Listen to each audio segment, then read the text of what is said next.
Diyos na maglao, siya rin kapag-ubos. Sa katapusin, ang Diyos at may final say. Siya po ay huling nakaramo sa mga pelikula. Ang Diyos ay may huling nakakak sa mga pelikula. Ako ay huling nakakak.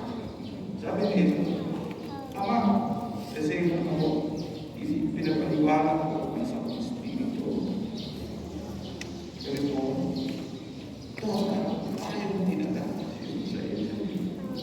Pero sa pagpapanatin, siya ang tinanong niya. Ito ang tagi ka niyo. Pagpapakulungan na kanyang pinagkita. Kasi sa tao ka mga kasakitan, nag-bless pa po siya kung siya nagpatawad. Maski yaman siya sa krus, nagsasaw-saw, tapos, nagsakit. Bakong muda, bakong curse, bakong ako nagawa sa krus. Blessing. At sabi niya naman sa sarap parabol, katayin niya. Kaya sabi ni Jesus, tulungan mo sa pagkakalapan sa iyong kanila. Sabi ni Jesus, Amen. Nagsasabi ko sa iyo mo niyan, makikatapan sa paraiso.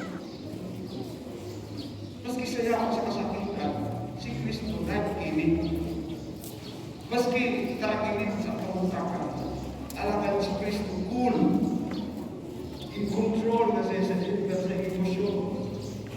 Hindi siya nagwawala. Kita ko na sa Kristo, nagwawala na kita, di ba?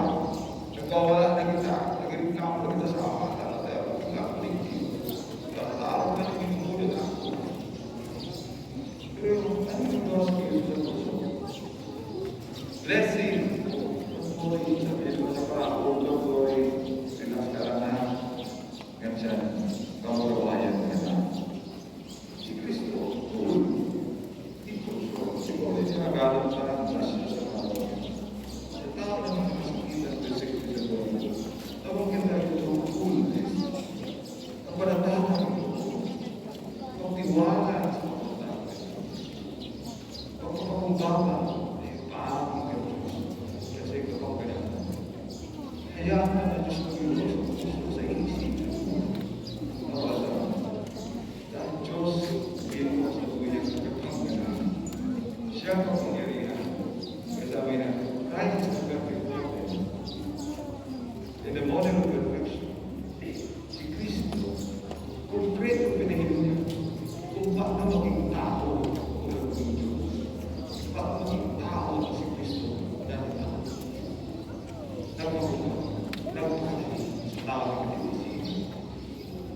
Nagtawag ng blessing.